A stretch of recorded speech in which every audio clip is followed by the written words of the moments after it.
Isa na namang napakasayang araw. Napakasayang araw dahil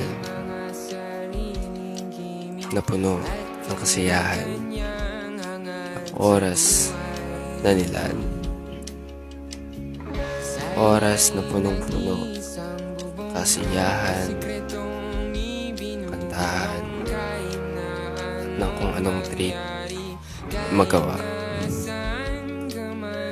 Mayroon na namang istorya na may susulat sa libro ng aking buhay.